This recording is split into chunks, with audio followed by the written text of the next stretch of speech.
இப்போ இடிக்கிற சிக்கன் மசாலாவுக்கு என்னென்ன மூலப்பொருள் கொண்டு நம்ம செய்ய போகிறோன்னு பார்க்குறோம். இப்போ முதல்ல வந்து மல்லியை பதமான சூட்டில் ரொம்ப பக்குவமாக வறுக்கணும்.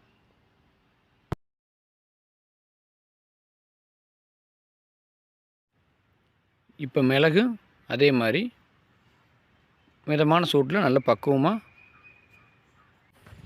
வறுக்கப்படுது.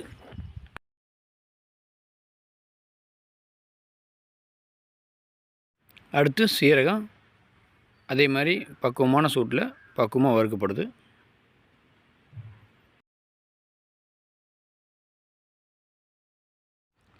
அடுத்து சோம்பு வறுக்கப்படுது. ஏலக்காய் வறுக்கப்படுது.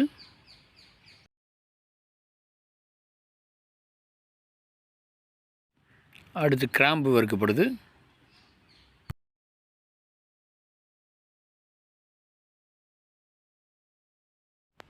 கருவேப்பிலை சும்மா லைட்டாக எடுத்துடணும்.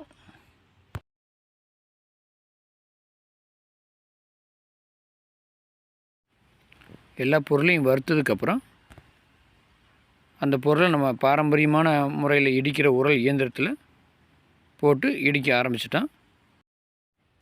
இந்த இடிக்கிற மிஷினில் நம்ம இடிக்கிறதுனால மசாலா பொருளோட உயிர் சத்துக்கள் அப்படியே குறையாமல்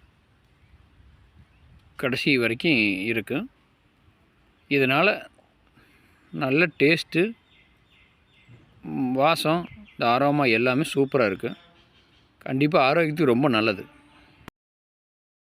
அரை மணி நேரம் இடித்ததுக்கப்புறம் கொஞ்சம் பவுட்ரு ஆகும். அதை மீண்டும் நம்ம இடிக்கணும். 1 மணி நேரம் இடித்ததுக்கப்புறம் நம்ம அதை சலித்து அதிலிருந்து வர்ற மீதியுமே இடிக்கணும். சுத்தமாக 8 கிலோ இதில் போட முடியும். 8 கிலோ இடிக்கிறதுக்கு 2 மணி நேரத்துக்கு மேலே ஆகும். அதுக்கப்புறம் நாங்கள் பேக்கெட் பண்ணி பாக்ஸ் பண்ணுறோம். இனிமேல் நாங்கள் எல்லா மசாலாவோட ப்ராசஸும் நாங்கள் வீடியோ எடுத்து போடுவோம். பார்க்கணும்னா எங்களை லைக் பண்ணி சப்ஸ்கிரைப் பண்ணுங்கள். கண்டிப்பாக நாங்கள் எல்லா வீடியோவும் பதிவிடுவோம்.